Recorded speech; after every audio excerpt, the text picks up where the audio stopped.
materias importantes que hemos conversado sobre ellas cuando hablábamos de la flora normal bacteriana, una de las áreas que más presencia del organismo tiene justamente es el tubo digestivo. Ya les he dicho que el 100% de las deposiciones, casi el 60%, son microorganismos y de ellos, digamos que el 90% o más son enterobacterias, las que ocupan. Normalmente están presentes aquí, no nos ocasionan problemas, es más, no son útiles. El alcohólicos es muy útil, por ejemplo, para la síntesis de la vitamina K a partir de pigmentos biliares. Su presencia, aparte de ello, es muy importante también mantener ese microbioma intestinal que hoy en día está siendo muy bien investigada en relación a diversas enfermedades. La alteración de la presencia de las bacterias a nivel del intestino tiene una amplia relación con múltiples enfermedades, sobre todo las enfermedades inmunológicas. Estoy pensando, no lo he contado todavía con sus profesores, con los demás profesores, si cambiamos la investigación formativa de tuberculosis a el microbioma intestinal, que últimamente se ha investigado muchísimo, o se está intentando investigar, porque todavía como que muchas personas, muchos médicos no conocen sobre esto bien.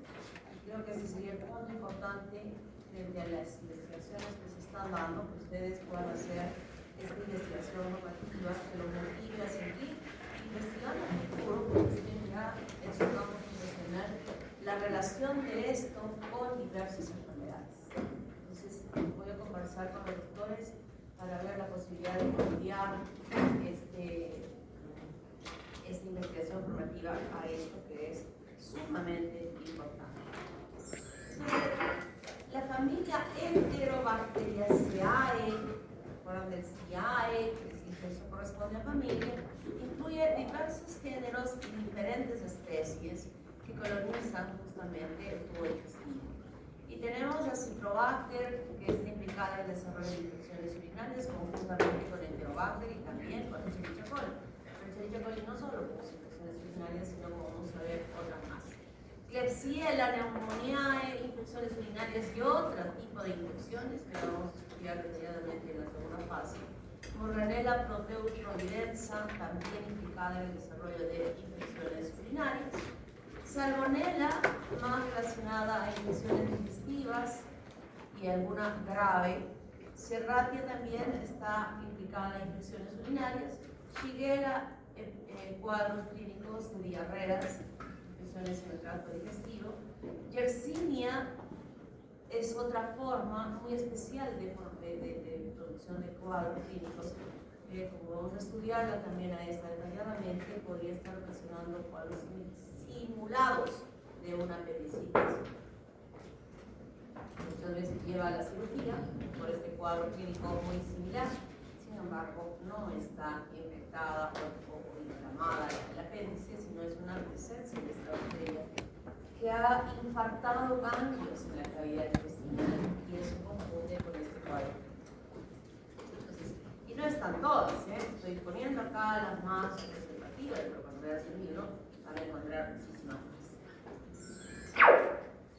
¿Qué características comunes tienen todas estas bacterias? Todas son de morfología basilar y a la coloración de Gram son gram-negativos, es decir, todas son rojitas.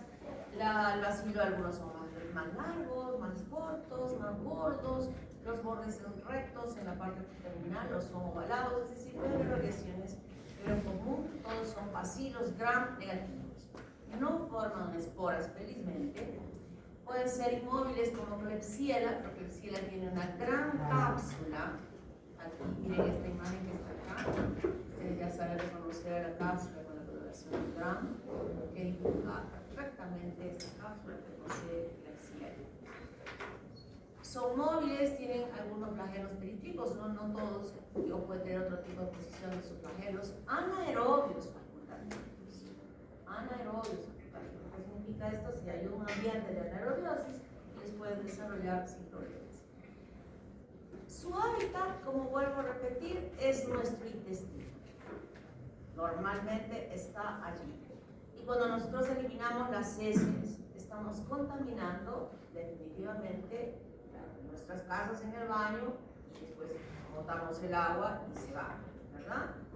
Esto sucede en las urbes, pero en el campo estas exposiciones son eliminadas a campo diario. Llueve, hay humedad y eso puede ir llevando o arrastrando la lluvia las bacterias hacia el agua, donde puede sobrevivir la bacteria y contaminar todas estas aguas que se utilizan, por ejemplo, para el regadío de las plantas que se hacen. En Arequipa nosotros tenemos nuestras plantas de tratamiento de las aguas servidas, que así se llaman todas las que van al desagüe, y son procesadas en 3 lugares. Una que queda en Cerro Colorado, también desarrollada por Cerro Verde. La primera, la de Chilpinilla, que definitivamente con el crecimiento de la ciudad no abasteció, diciendo bien, ustedes no van, que podía ser tratada. O sea, es una partecita de la ciudad que es llevada a este lugar para ser procesada, pero ya no tiene ninguna función. Y Cerro Verde hizo una nueva planta enorme, grande, que nosotros la conocemos cuando salimos a la playa en el camino por la carretera de Cerro Verde, con ese olor rico que nos hace cerrar las ventanas cuando estamos yendo allá. Pero lamentablemente estos 3 centros que existen no abastecen al 100%. Y las aguas se siguen contaminando al río Chili.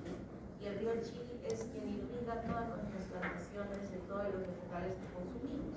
Desde calma hasta abajo son vegetales que nosotros consumimos. Que yo sepa, bueno, la papa llegará de otros lugares y la fruta llegará de otros lugares, pero lechugas, cebolla, apio, todas esas plantas y verduras que consumimos vienen de allí y están irrigadas con este agua. Y hemos encontrado en un estudio que hicieron sus compañeras en otros 2 estudios que se han hecho. Uno fue un estudio hecho en verduras obtenidas de los mercados, de los diferentes mercados, y el último estudio que se hizo fue un estudio de ensaladas ya preparadas, supuestamente lavadas, ya cuidadas de haber eliminado microorganismos, ensaladas acá en la cafetería, en algunos restaurantes de aquí afuera y otros restaurantes que hay por la Universidad Continental. Todas contaminadas.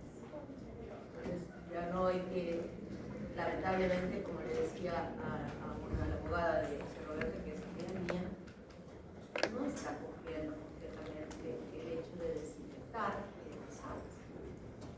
Entonces, esto que decir, le voy a enviar el trabajo de estudio para que ella vea y a ver si pueden crear, porque hay un sector de la ciudad que no está pudiendo ser procesada por estas plantas de tratamiento. Y eso parece ser que está infectando las está infectando. Tal es así que antes de que Cerro Verde hiciera la última planta allá en la carretera, se hizo un estudio y se determinó que cada arequipeño en el año consumía 1 kilo de heces. O sea, por la contaminación de lo que nosotros consumimos. Podríamos decir que ahora consumimos 300, pero seguimos consumiendo. Evidentemente, ese estudio que se ha hecho con los pacientes. Entonces, esto es importante que nosotros conozcamos sobre esta bacteria que no es del todo inocua, no son inocuas y están implicadas en el desarrollo de infecciones. ¿Qué características tiene esta bacteria?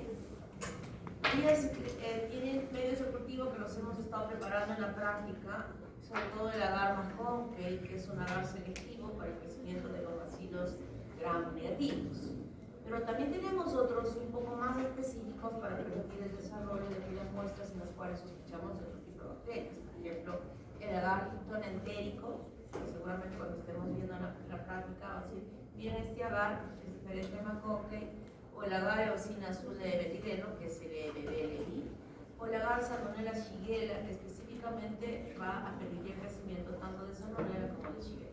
A ver, esa niñita fresquita con lentes, sí, ven acá. Puede con su gel, date la bola por atrás.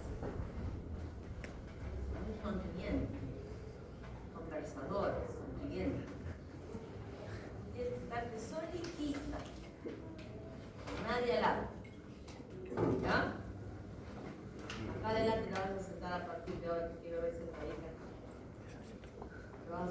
una crack.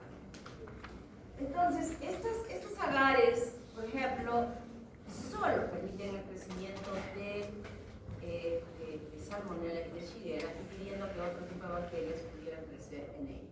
Agar silosalicina desoxicolato también ayuda a selectivamente y a identificar a estas superbacterias en su crecimiento. Y medios no selectivos, el agar sangre. Escherichia coli tiene una hemolicina que rompe completamente el glóbulo rojo, y cuando nosotros sembramos en el agar sangre podemos ver una beta hemólisis muy clarita.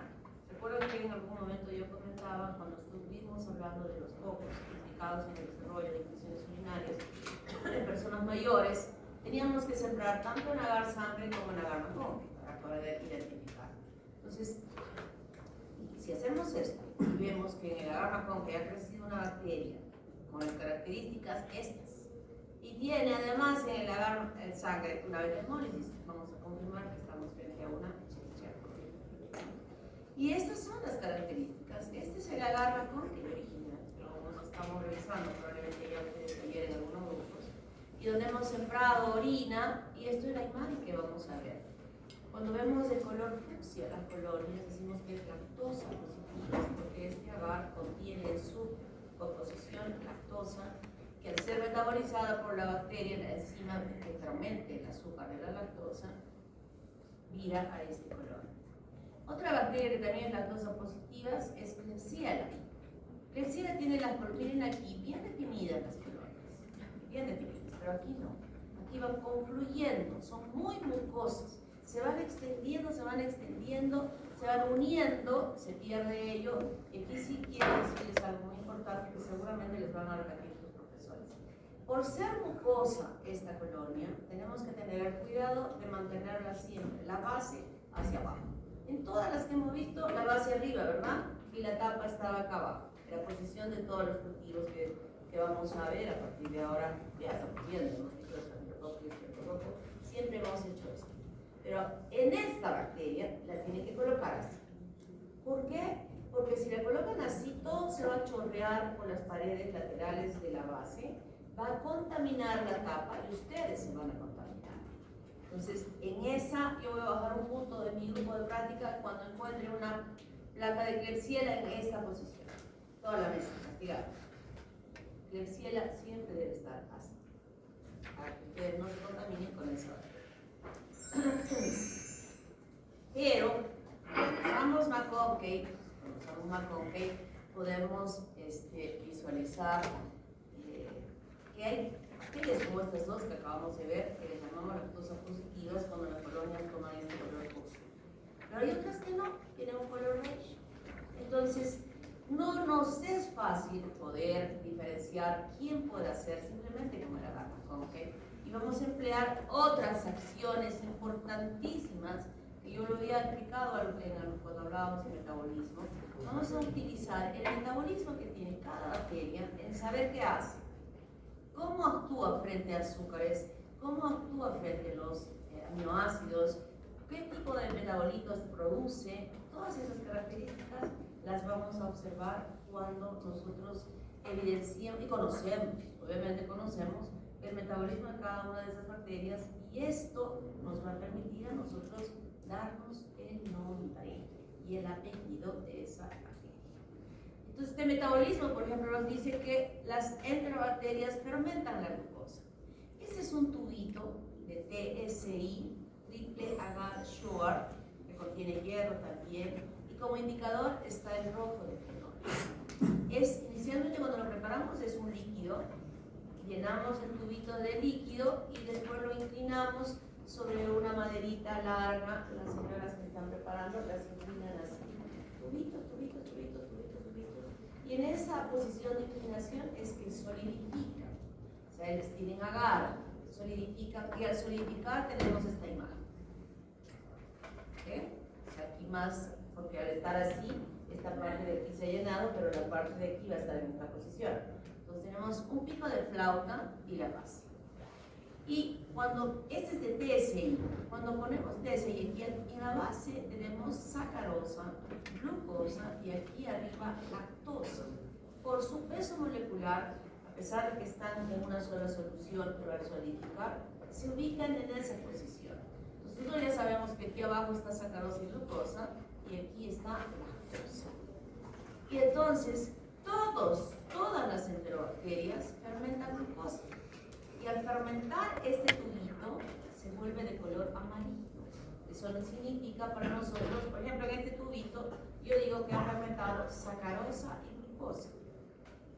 Pero no ha fermentado glucosa. Pregunto, ¿de qué color estará la placa de McConkey para una bacteria que metaboliza estos azúcares? ¿Fucsia o beige? ¿Verdad? Beige, porque si hubiera, para que una plaquita me muestre que esté de color fucsia, la plaquita, todo este tubito tiene que estar de color. Significa que los 3 azúcares han fermentado. Eso se los vamos a aplicar en la práctica. Yo solamente estoy tomando ejemplo de para hacerles entender que el metabolismo de las bacterias nos ayuda a nosotros a reconocer a qué bacteria corresponde ese cultivo que ha crecido en el medio. Son oxidasa negativos. Vamos a hacer esa prueba. Reducen los nitratos a nitritos. ¿Se acuerdan? En el cartoncito hablamos también sobre esto. Son catalasa positivos excepto Shigella dysenteriae tipo 1. Y para identificar mejor, hacemos esta identificación bioquímica, que es el resultado del metabolismo, y usamos el agar TSI, que es este. El agar LIA contiene un aminoácido, la lisina. ¿Cuál es cómo se ejecuta o cómo se denomina el metabolismo de los aminoácidos?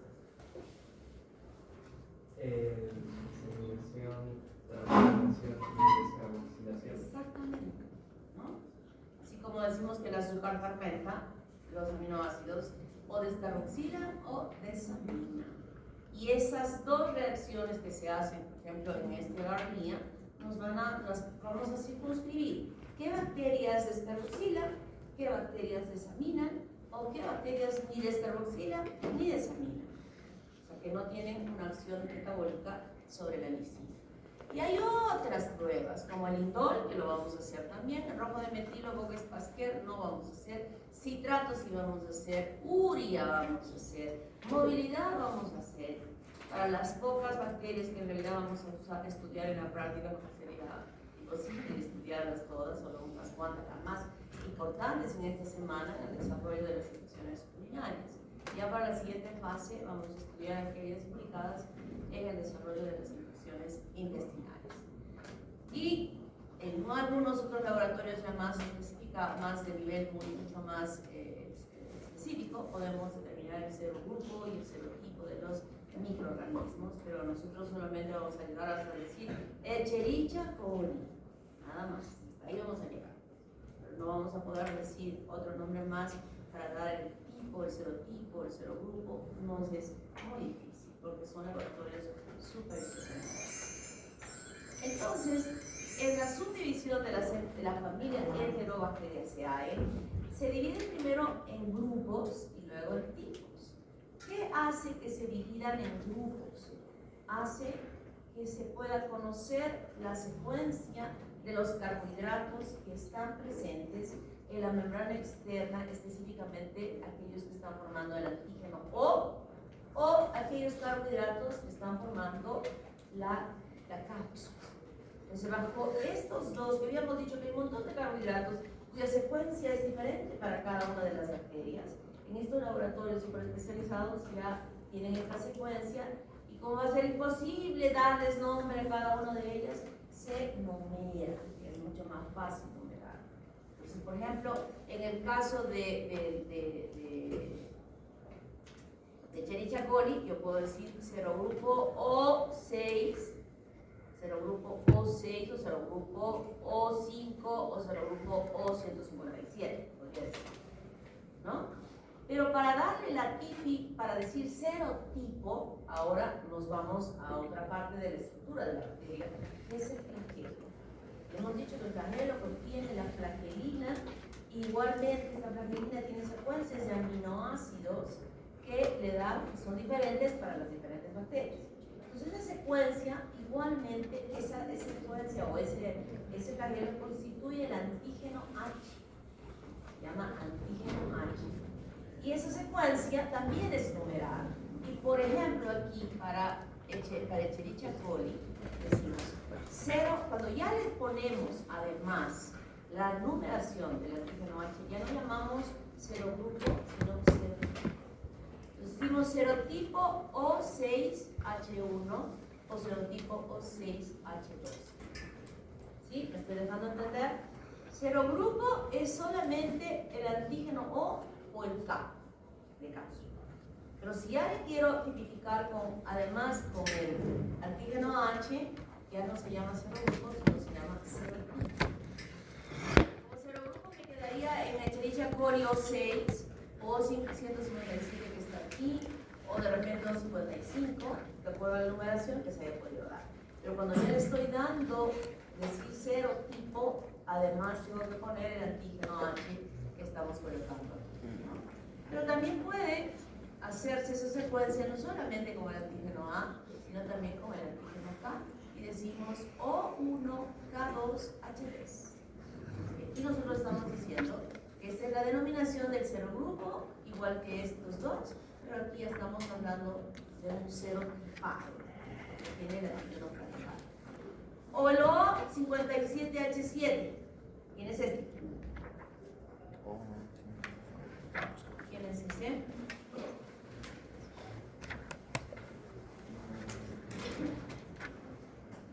Niño. ¿Qué es el serotipo de Escherichia coli que comúnmente causa más infecciones en el tracto urinario? No.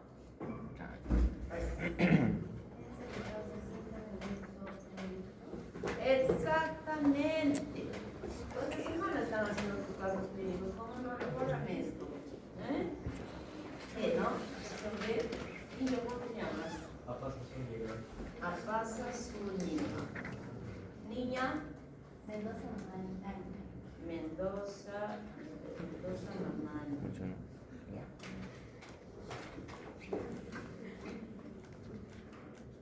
Bueno, y la estructura que ya la han estudiado re bien y que yo voy a preguntar en el examen, ¿no?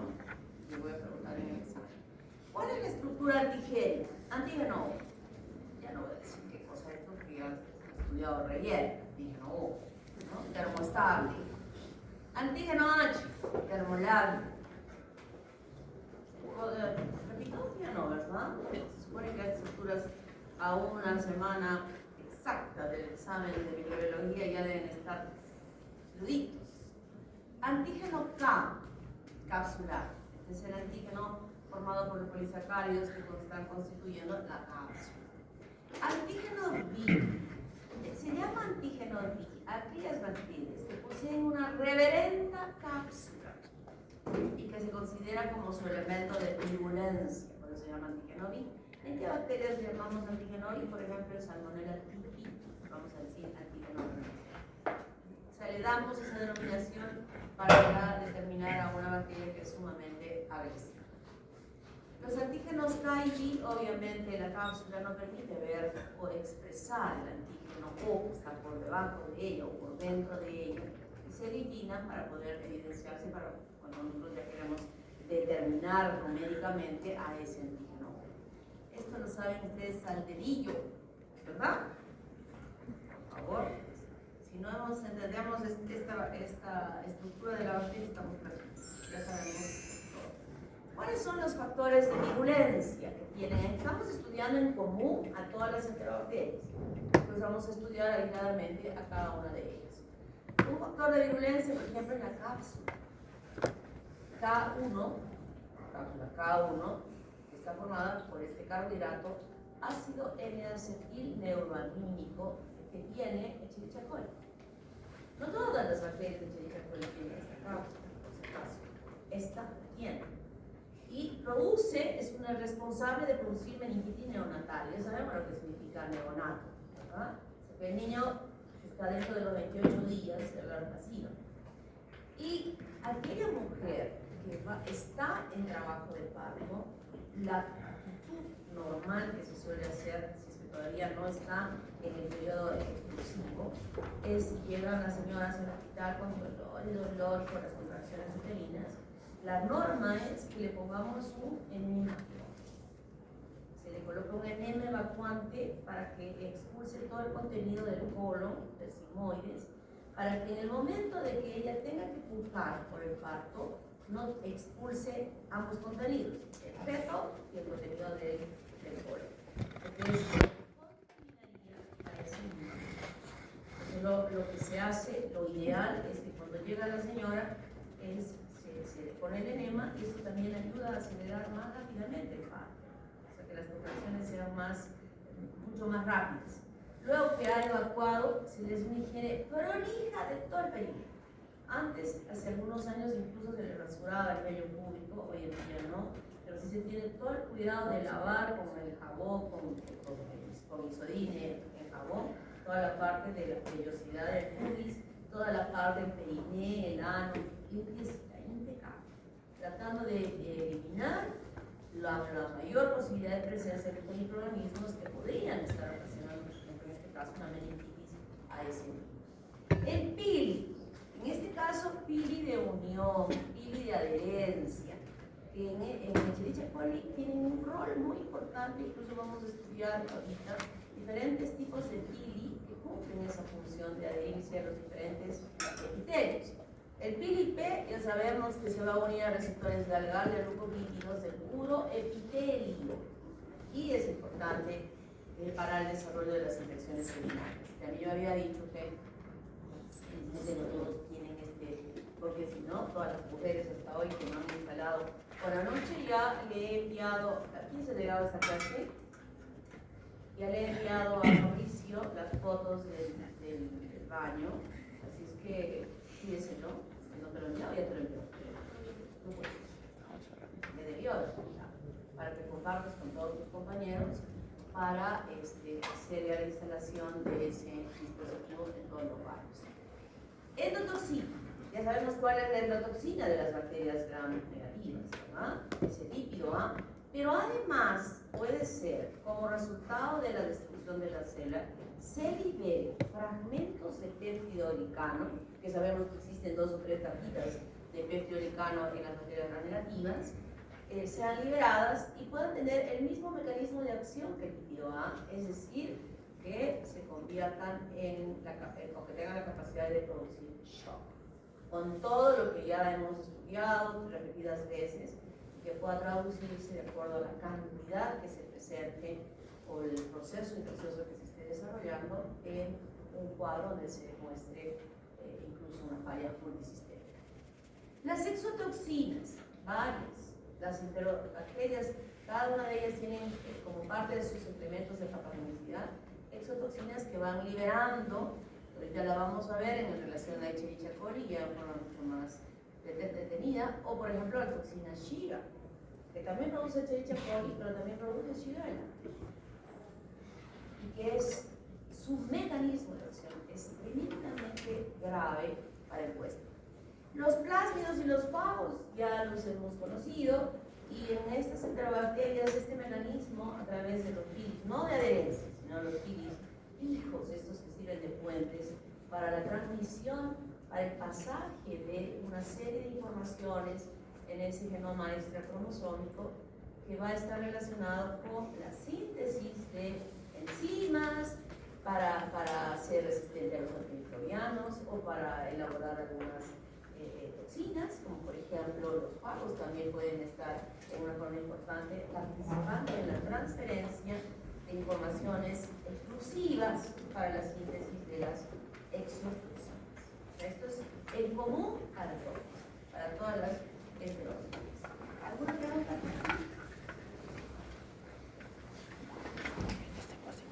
¿Ninguna? Vamos a hablar de Escherichia coli es bacilo gram negativo, tiene flagelos politricos, anaerobio facultativo, catalasa positiva, oxidasa negativa, fermenta glucosa y lactosa. ¿De qué color va a estar el tubito? Amarillo. No, el tubito de TSI va a estar amarillo. habita el tracto intestinal, como ya hemos mencionado, ya lo hemos desde hace mucho tiempo conocemos sobre ello, y su investigación, su estudio es muy importante en estudios que se hacen para evaluar contaminación. Cuando ustedes escuchan en la televisión, en la radio, dicen que la piscina del Inter o la piscina de Tingo o la de Cerro Colorado o bueno, por todos lados de piscina está contaminada, que no debería dañarse, es que justamente lo que se hace es sacar agua de la piscina y estudiarla. O sea, estudiarla si es que está presente Escherichia coli. Esa es una bacteria muy importante, porque el que encontremos Escherichia coli, ¿qué significa? ¿Con qué está contaminada? El agua. Con heces, ¿no? Con heces. Igual es la bacteria que se investiga para la contaminación de los alimentos.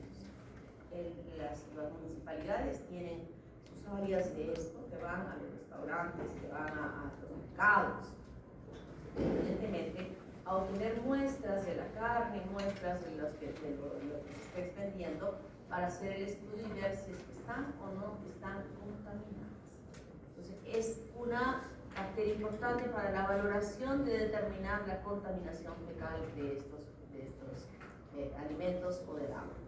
Infecciones intestinales. Escherichia coli, a pesar de que estamos diciendo que su hábitat normal es el intestino, sin embargo, existen ciertas especies que ocasionan diarreas. Para nosotros no es muy común que se produzcan infecciones diarreicas por Escherichia coli, porque estamos consumiendo permanentemente, hemos dicho que ya hemos consumido 300 gramos al año. O sea, tenemos un contacto permanente con esta bacteria, permanentemente.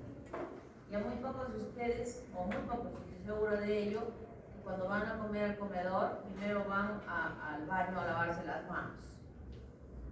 Recogen su comida, se van a la mesa y empiezan a comer. O cuando van a comer algo que le han traído, no tienen el cuidado de lavarse la mano para comer. Entonces no sabemos cómo se están contaminando nuestras manos y permanentemente estamos ingiriendo microorganismos que hemos aprendido, nuestro sistema inmunológico ha aprendido a reconocerlos como extraños, tenemos las defensas muy buenas y evitamos que se puedan desarrollar en nuestro tracto digestivo infecciones que produzcan diarrea. Pero hay situaciones en que sí se puede producir, sobre todo en los niños, y en las personas que no están expuestas a tener este tipo de contaminación de su hábitat normal. O sea, ya me refiero a personas mayores. Pero cuando esta bacteria, que su hábitat normal es el intestino, llega a otras partes de nuestro cuerpo, donde normalmente no están presentes, tienen todo el potencial de poder ser una bacteria patógena y desarrollar infecciones. Escherichia coli no es inocua. Escherichia coli es una bacteria sumamente agresiva cuando se encuentra en lugares donde normalmente no está viviendo o no es su hábitat usual. Y puede producir infecciones del tracto urinario. Y puede producir meningitis neonatal. Y ya no voy a explicar meningitis porque ya lo hemos explicado bien, hemos hecho ya su caso clínico y en todo eso. Y en su caso de esta semana también hay infección del tracto urinario, que espero, el caso clínico de infección urinaria que estamos desarrollando esta semana, tiene que hacer que ustedes salgan o pasen de este semestre a todos los demás aprendiendo a diagnosticar, aprendiendo a cómo debo tomar la muestra de mi paciente, aprendiendo todo lo que están escuchando para que no hierren y aprendiendo a usar un tratamiento bien hecho, con dosis, con cuánto tiempo. Se tiene que, en su caso clínico, discutir sobre todo esto para que quede aquí y que ustedes sepan manejar una infección urinaria correctamente. ¿Está claro?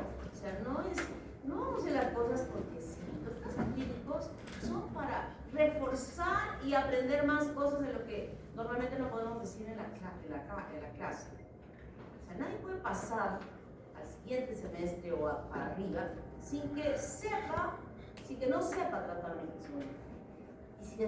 Y que no sepa diagnosticar una enfermedad. ¿Está claro?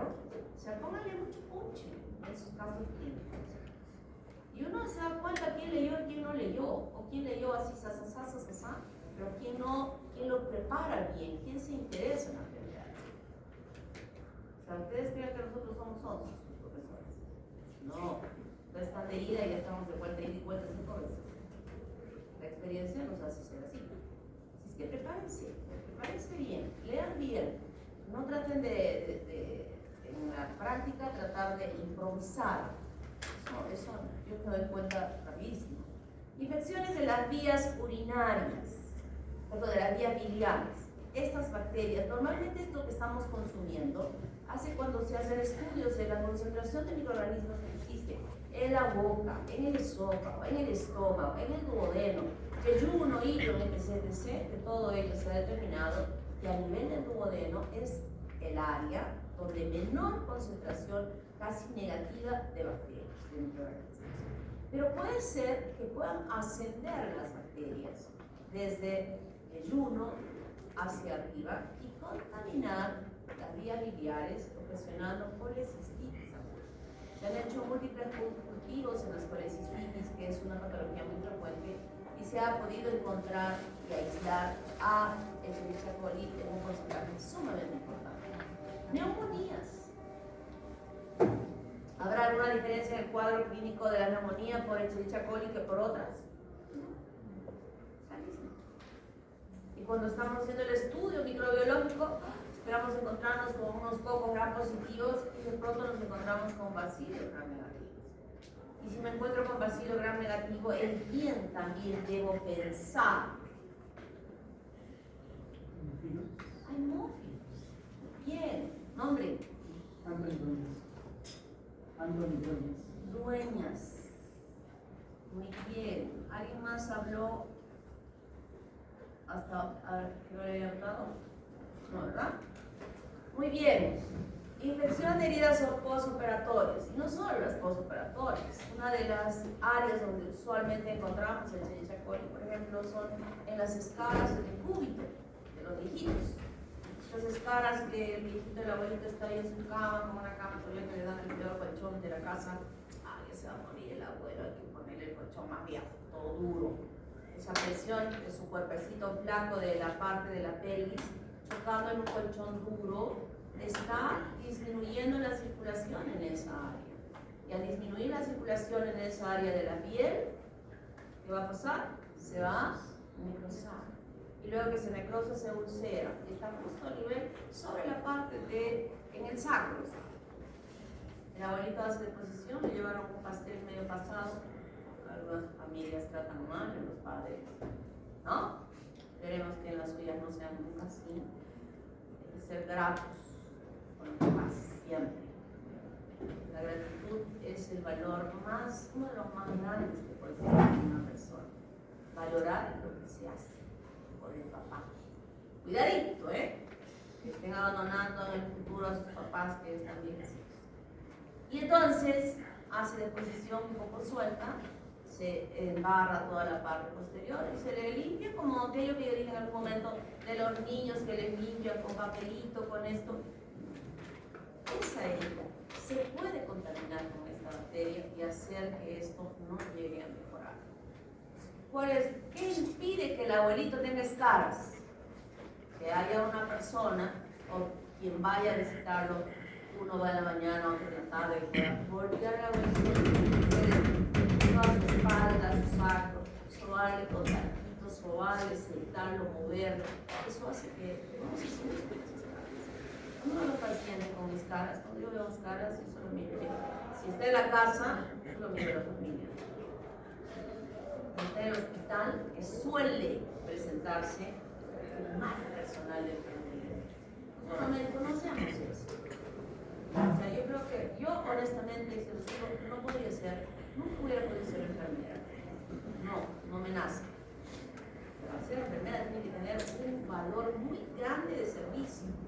Nuestra carrera sí es de servicios, obviamente. Pero yo no creo que podría estar haciendo todo este procedimiento que hay que nacer como otro espíritu. Nosotros vamos, examinamos, lo trato bien, lo quiero mucho al paciente, pero le digo, esto no tiene que ser, sí estoy preocupada de cómo está, pero eso está pegadita al paciente, masajeándole, atendiéndolo, para eso. Y esa es la labor de la enfermera.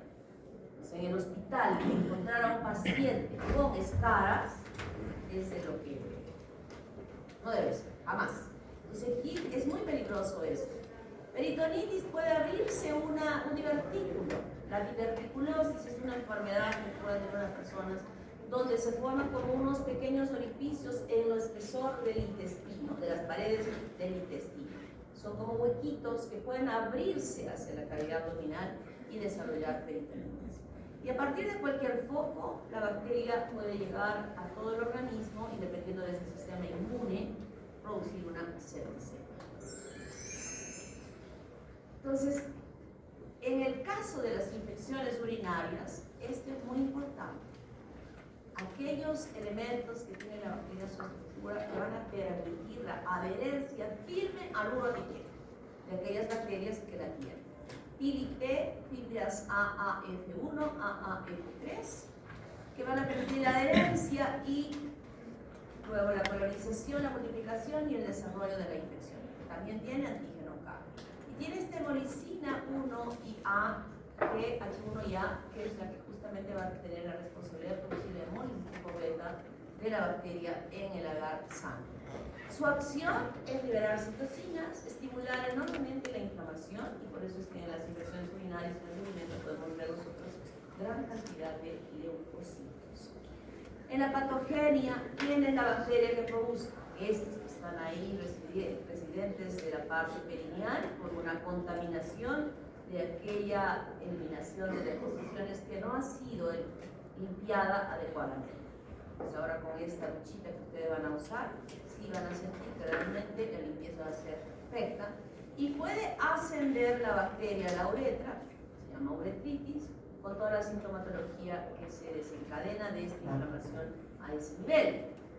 Ardor, dolor, disuria, la inflamación estimula a que cada ratito quiera miccionar, ese tenesmo vesical, y que sean cantidades pequeñitas o la quiuria es ese contenido escaso, y que pueda ascender a la vejiga, y ahí ya se va a sentir el dolor en el hipogastrio sostenido y permanente. En el caso de los varones incluso puede haber prostatitis, y desde este lugar ascendiendo puede producir una pielonefritis donde se suman más síntomas como por ejemplo en el examen clínico dolor a la percusión lumbar en ambos lados o en un lado más que el otro dependiendo de cómo esté desarrollándose la infección, ¿no? Entonces por eso hablamos de infección urinaria.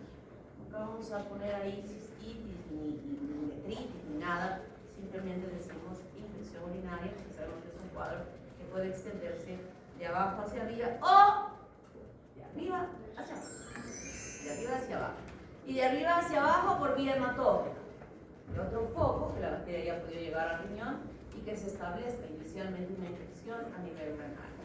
Por vía linfática generalmente se observa en aquellas personas constipadas, sobre todo en las mujeres. ¿Qué es constipación? Niño. A la niña en casa. Pero bueno, que no hay deposiciones. Que no hace deposiciones, que está, en otros términos vulgares que nosotros hablamos, está estreñido.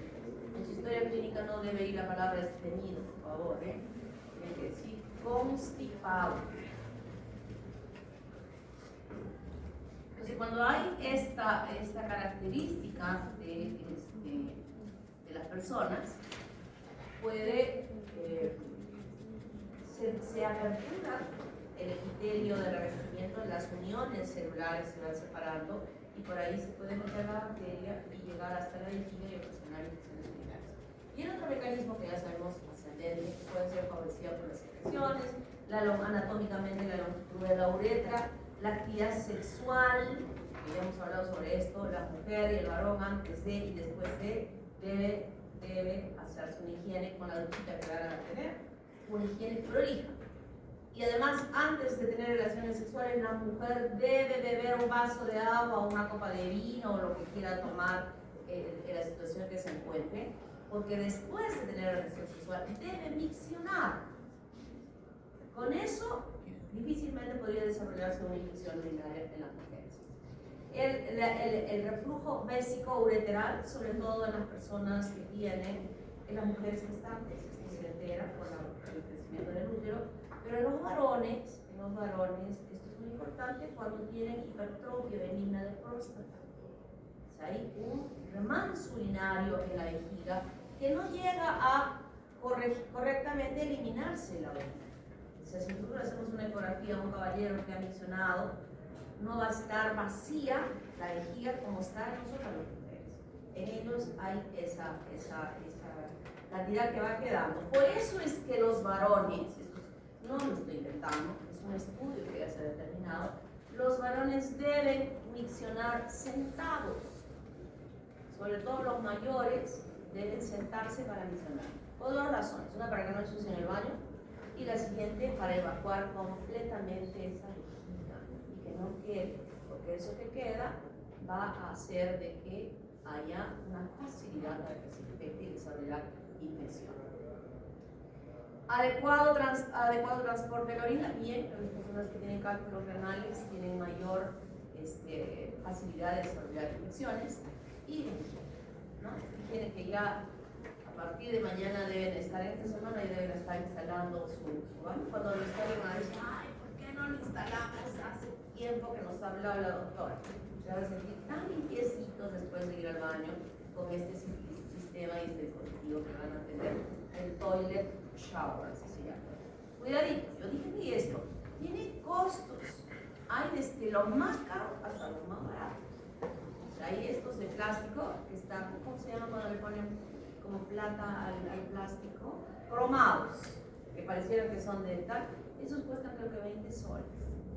Mucho menos de lo que ustedes gastan un fin de semana, de lo que han gastado en la semana de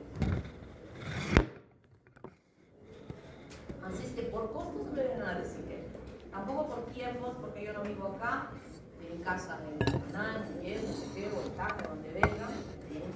Instalen ahí, pero estoy seguro que si al dueño de la casa o de la alquila le explican para qué sirve, el señor o la señora, la dueña, va a decir que instalen aquí y la señora va a hacer instalar en su propio baño. Todavía la señora seguro tiene funciones urinarias repetidas, va a estar contentísima de instalar ese dispositivo. No, Jade, ¿por qué no? ¿Qué? Mi contrato me prohíbe porque Tu contrato te prohíbe, pero háblale al dueño, al dueño de casero. ¿Pero de dónde es? Las más ventanas sí. Habla, a ver, vamos a tratar a la Jade, la capacidad de convencer a su casero. Vamos a ver, me vas a decir lo que No le voy a renovar el contrato. su esposa tiene infecciones urinarias frecuentes y ahora ya no los tiene. ¿Qué factores específicos que protegen? Es el pH de la orina y la osmolaridad que se altera, por ejemplo, en los pacientes diabéticos, y esto facilita que se puedan desarrollar las infecciones urinarias por mucha frecuencia. Ya sabemos todo esto, lo hemos visto. Quiero que me expliquen muy bien en su caso clínico todos los síntomas, todos los signos, todo sobre infecciones urinarias. Bien aprendido, o sea que aquí ya no hay nada que hablar. Y Escherichia coli, como dije al principio, no solo pues, infecciones urinarias, sino también infecciones diarreicas. Y son varias las bacterias implicadas en esta. Y empezamos hablando de Escherichia coli enterotoxigénica, ETEC. Esto se los voy a poner en el examen por si acaso. Estas siglas voy a poner. No voy a aceptar a nadie que esté así con su mano porque significa esto. No sé qué es, por si acaso. ¿Ya? Porque así dice en su libro, así dicen las revistas, así dice en todos lados. Entonces hay siglas que yo les exijo que tienen que aprenderse. ¿Qué factores de virulencia? Les decía hace un momento de las enterobacterias, o de las Escherichia coli, es muy importante esta estructura de la bacteria, que es un factor importante en el desarrollo de los procesos infecciosos, es el pili. En el caso, por ejemplo, del Escherichia coli, habíamos visto para la infección urinaria, es el pili P, muy importante, ¿verdad? El AAF 1 y 3 también es importante para unirse al urote. Y en este caso, el pili CFA es importante para que esta bacteria se adhiera firmemente al epitelio o a las células epiteliales del revestimiento del tubo intestinal. Se adhiere perfectamente. Esa adherencia es perfecta y firme. Para que luego la bacteria, sin dañar a las células, estoy diciendo que se pegó, está aquí está el Escherichia coli, y esta es la célula, está ahí, pegadito. La célula íntegra y perfecta. Y luego que se ha adherido, la bacteria que está adherida a toda la superficie del intestino y que encima de ella se está multiplicando, están cubriendo toda la superficie de cada una de las celulitas que revisten este intestino, empieza a producir toxinas, exotoxinas, que llamamos enterotoxina thermolaris, LT1 y LT2, cuyo funcionamiento o mecanismo de acción de la toxina es activar a la ciclasa de adenilato. Nosotros en la clase pasada hemos hablado de una toxina y dije en ese momento, igual que esta, es común el desarrollo o la producción de las bacterias con estas mismas características de que tiene. Una toxina que tiene dos subunidades, A y B. La B es la que se va a adherir a la superficie de las células y la A es la que ingresa en el citoplasma de las células. Y que todas las células tienen una proteína G que normalmente está activada o inactivada. Activada, inhibiendo que la adenilato ciclasa pueda activar al AMP cíclico para la eliminación de agua y electrolitos, ¿verdad? Entonces, ese mecanismo es similar en todas ellas. Y además produce una enterotoxina termoestable STA y STB, esta es la que también actúa, pero no al nivel de acción que tiene la termolabia LT1 en activar la ciclasa de adenilato. Esta activa la ciclasa de guanilato, que podríamos decir que tiene los mismos efectos. Pero si esta tiene como 100 veces potencia, esta tendrá como 20. Pero se suma, ayuda, apoya a que esta característica de esta toxina, que es la eliminación de agua y electrolitos, se traduzca luego en diarrea. La transmisión es fecal-oral. La ingesta de agua o de alimentos que estén contaminados con la bacteria y que esta bacteria se adhiere, se multiplica, coloniza y produce la toxina dentro del intestino. Entonces esto será de 4 horas después de la ingesta. No, esto demora. ¿Recuerdan lo que les decía cuando hablábamos de las enterotoxinas producidas por el estafilococo aureus, ¿verdad? Cuadro clínico nos orienta a pensar quién puede hacer. ¿Qué enfermedad produce? Diarrea del viajero. ¿Qué significa diarrea del viajero? De aquel gringuito que viene de Estados Unidos o de Europa, más allá de Europa, porque ya Estados Unidos ya parece más América del Sur, ¿no? En la mayor parte de los sectores. Entonces diríamos de Europa, donde hay máximo cuidado en todos los procesamientos de los alimentos. Las verduras no están así sueltas, las verduritas están en sus bolsitas. O sea, todo es un cuidado extremo en la protección de evitar la contaminación de los alimentos. O sea, la gente no está comiendo heces, la gente no come heces, la gente está consumiendo un alimento excepto de microorganismos. Entonces, cuando el gringuito llega a Arequipa a comer su pan con chicharrón, ¿ya han votado por el pan con chicharrón? Todavía no. Voten, por favor, los venezolanos que están acá. ¿Hay algún venezolano por acá? ¿Hay alguno? Una clase de ya. Venezuela. Yo la jamás lo Bueno, entonces, este gringuito viene, este Ibai, vamos a quitar el cabello de casa, Camila, el pobre Ibai, a los 2 días, una diarrea loca. ¿Por qué? Porque él no está acostumbrado a comerse esa cebolla que tal vez esté contaminada. El chancho no va a estar, el pato no va a estar, pero de pronto la manipulación del alimento sí podría ser, y de pronto la cebolla no estuvo muy bien lavada y sí podría estar contaminada. Nosotros no comemos todos los blancos chicharrón que pueda haber en el mercado San Camilo, allá en la calle, en el ¿cómo se llama? El parque industrial. ¿Alguna vez han comido ahí un kiosquito así, de tamañazo, que es un almuerzo contundente? Jade, usted solo come picante la leña, le vamos a llevar a que comas tu sándwich y no nos pasa absolutamente nada. Donde comamos, no nos pasa.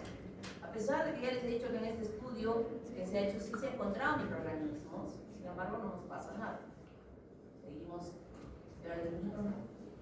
Al niño sí le va a pasar, por eso se llama diarrea del viajero, aquel que va a lugares donde no existe una salubridad absoluta y en consecuencia puede producirse la infección por este tipo de bacterias. Y el niñito pobrecito, que también es un viajero que recién está llegando al mundo, después de haber estado en un ambiente totalmente estéril, que podría también contaminarse como alimento, o la misma situación donde esté, de gatear, etcétera, etcétera, podría permitir que se infecte y desarrollar el mismo cuadro. Entonces, es una bacteria que no daña la célula, que simplemente se adhiere y que va a estimular al guanosinato y al MP cíclico y a guanosina cíclica para eliminar agua y electrolitos, traduciéndose en diarrea acuosa. Escuchen esta denominación. Acuosa significa como el agua, como el agua. ¿Cuántas veces ha ido al baño? He ido 10 veces. Traducción en la historia clínica. Eliminó 10 cámaras de deposiciones. ¿Qué cantidad ha hecho?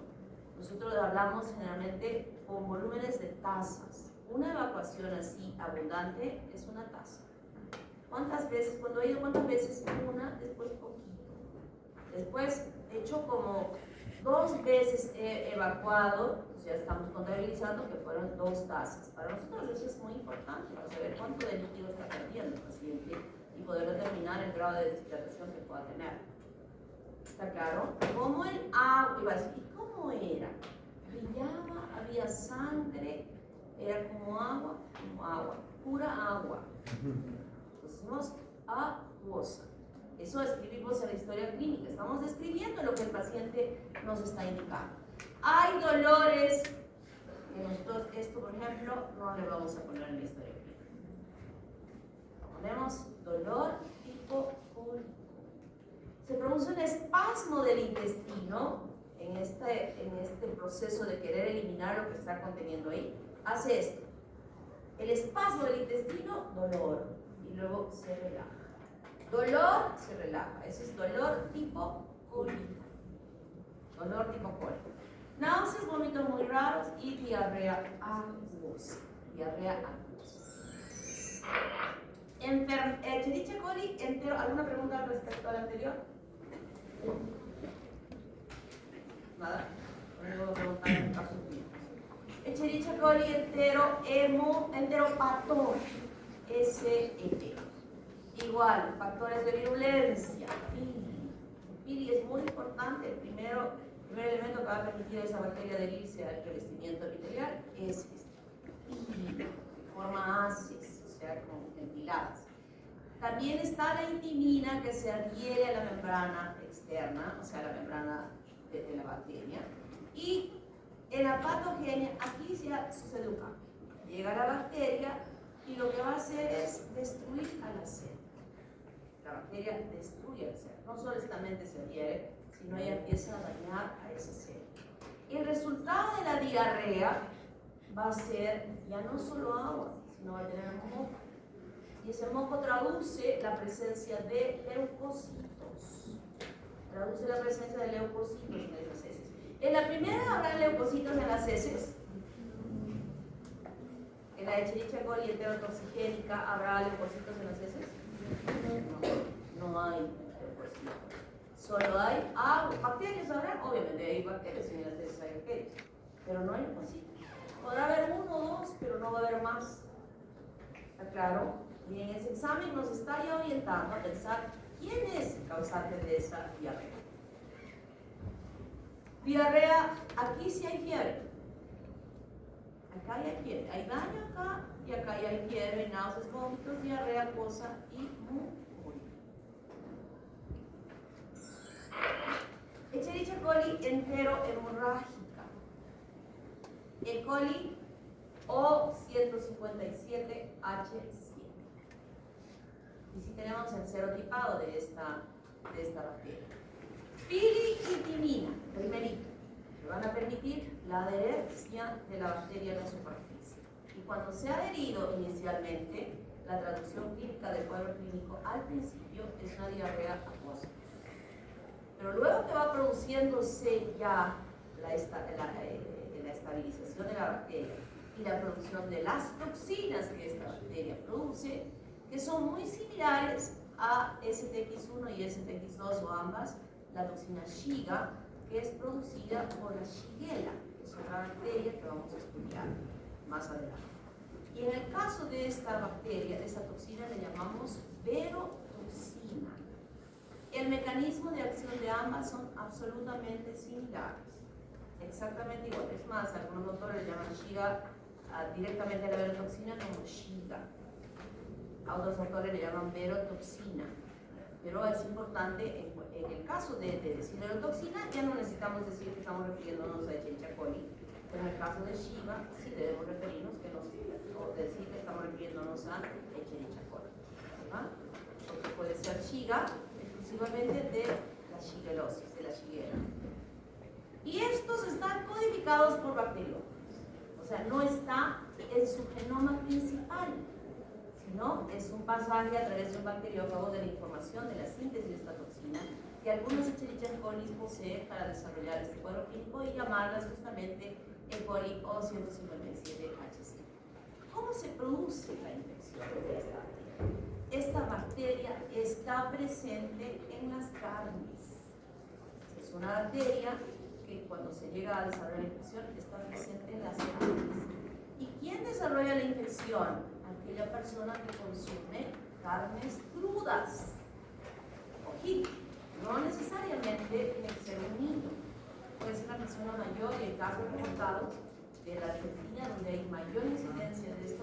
Ustedes recuerdan que los argentinos comen mucha carne, las parrillas, y les gusta comer al medio o a los 3/4, donde solo está doradito lo de encima, y cuando cortan, sale sangre.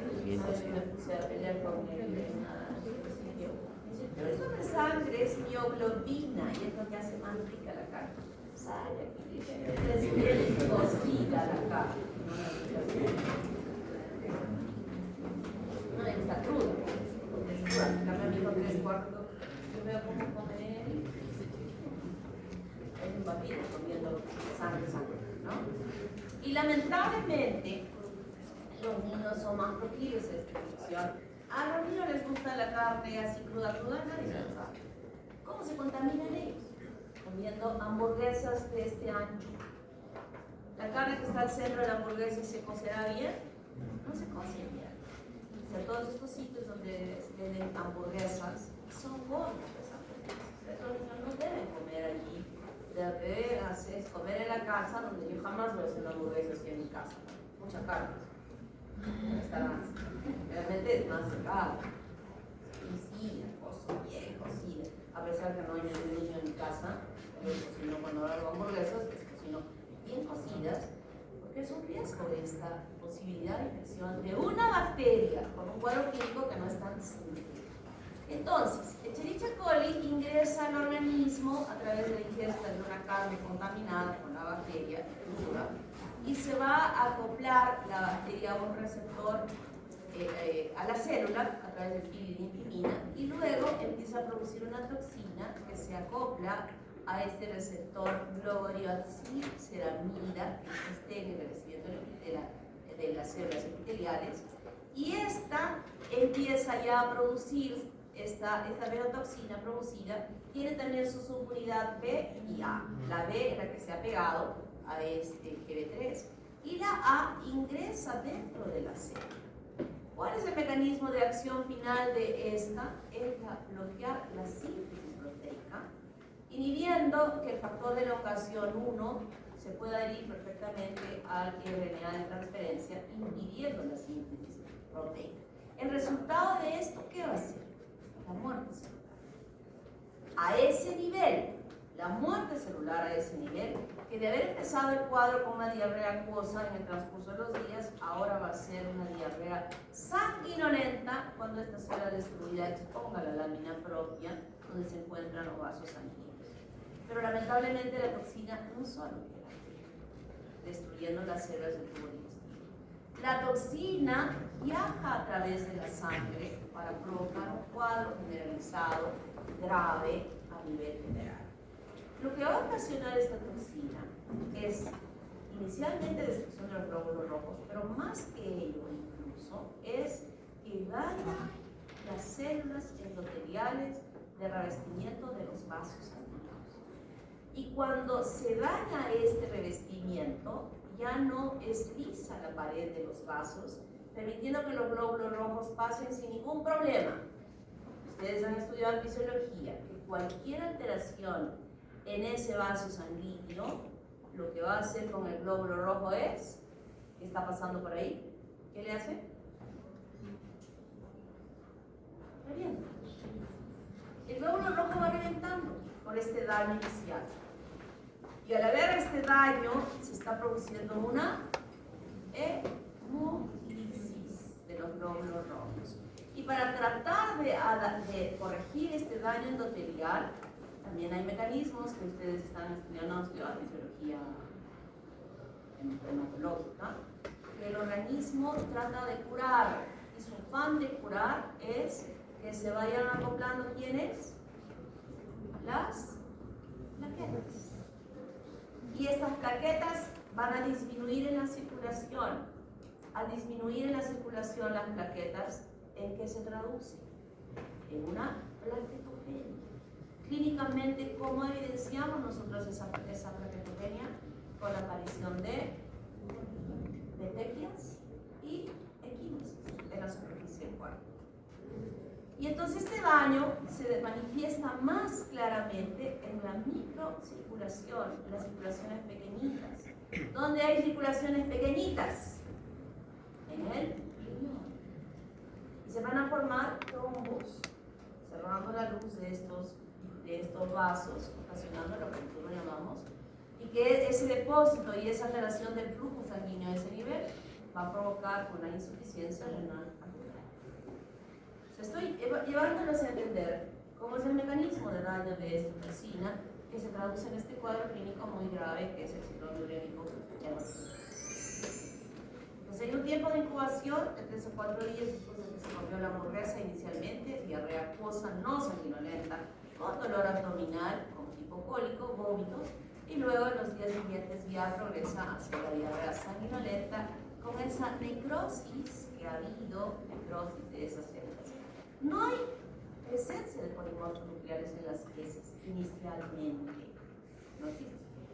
Progresivamente después sí.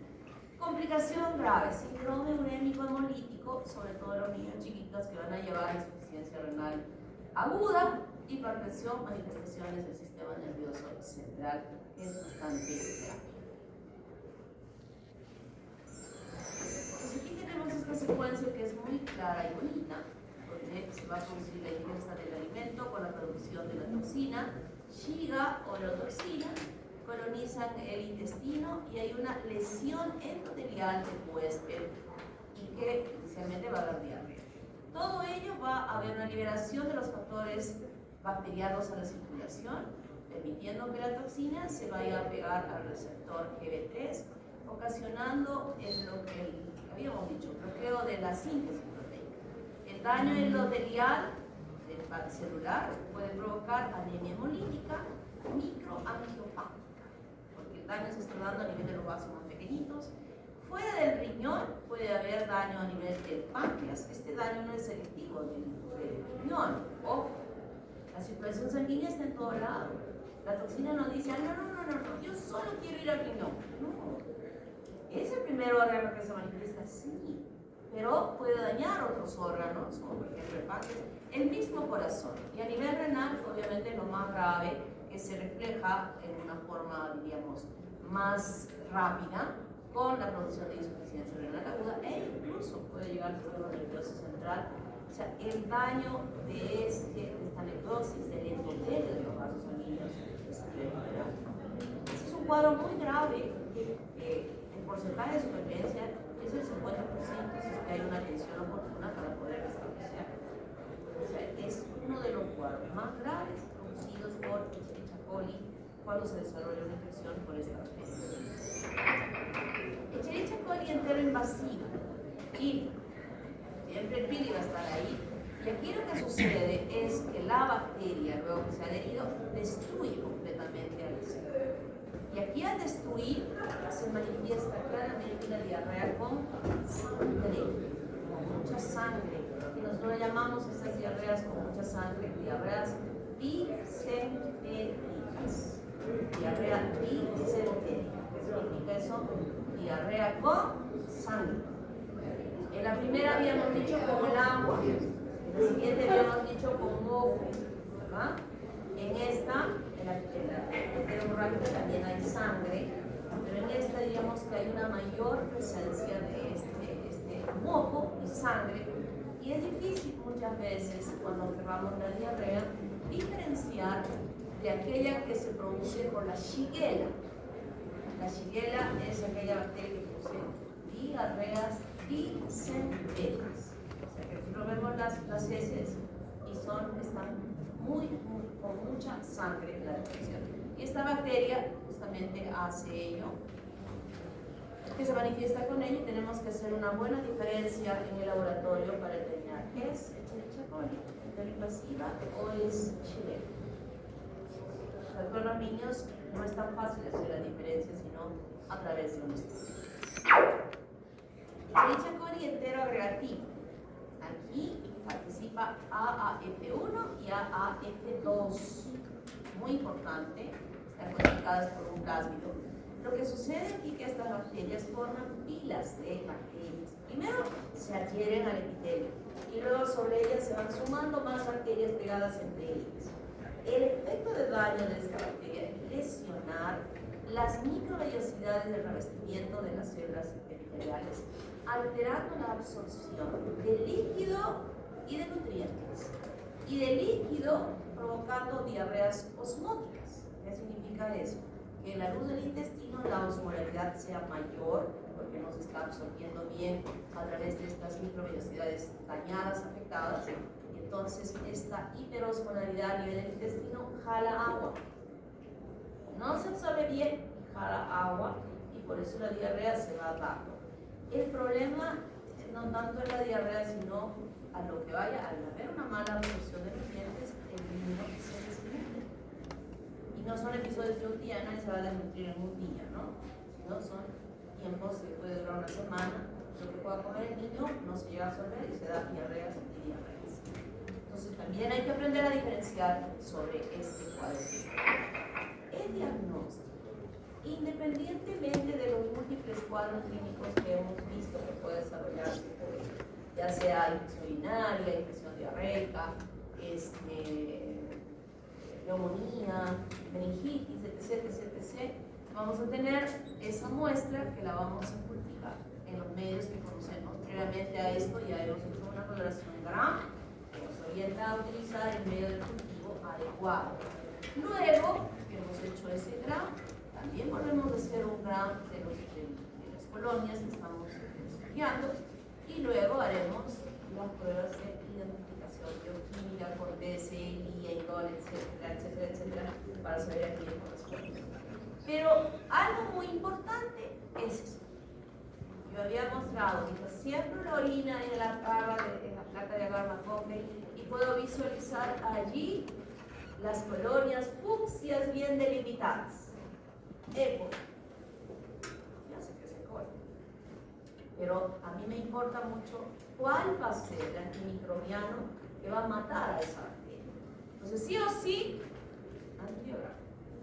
En la ciudad, en su pueblo, que no hay cultivo, miren, para trabajar en un lugar donde no tenemos ningún tipo de ayuda laboratorial, ni radiológica, ni nada, ese disco duro, su IA, tiene que ser muy sensible, con muchísima habilidad para hacer una buena anamnesis y un buen examen físico y agudizar ojos y oídos y nariz bien agudizada, porque serán distintos instrumentos para poder hacer un diagnóstico,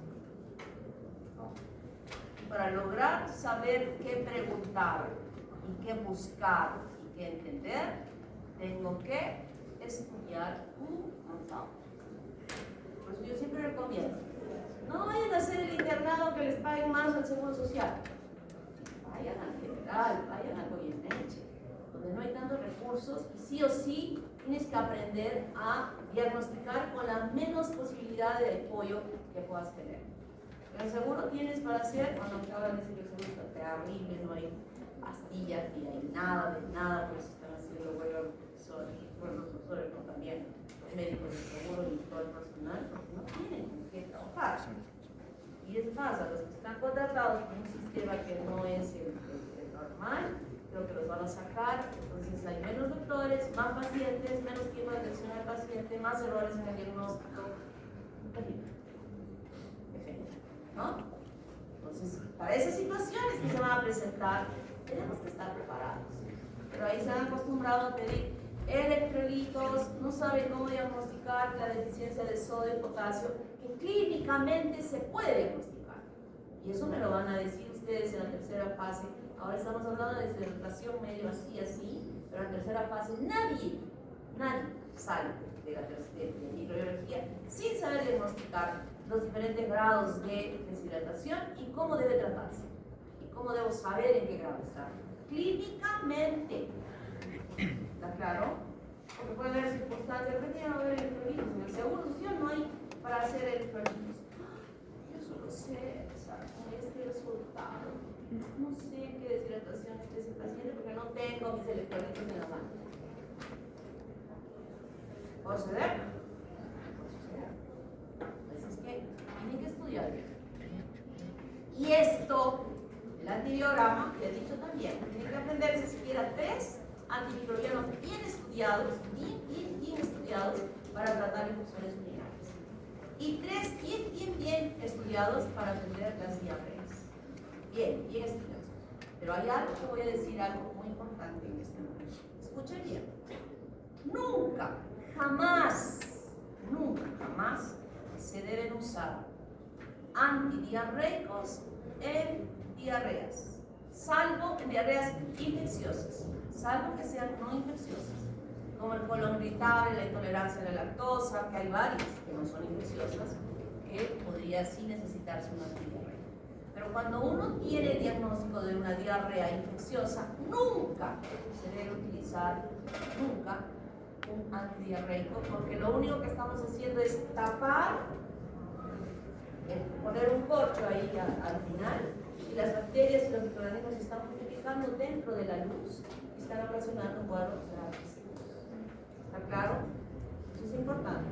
Y otra cosa importante es que en esta curva de crecimiento bacteriano, que yo lo he extrapolado a su sistema inmunológico, ¿no? Subida, ustedes decían, subida, meseta, bajada. Crecimiento del sistema inmunológico, una meseta bastante amplia desde los 18 años hasta los, vamos a extendernos hasta los 35 años, ideal sistema inmunológico, y luego ya empieza a bajar, ¿verdad? En esta meseta, las infecciones diarreicas se autolimitan solas en la mayoría de los casos. ¿Qué significa eso? Que no necesitamos terapia antimicrobiana y que solo la rehidratación en el transcurso de los días va a recuperar a esa persona.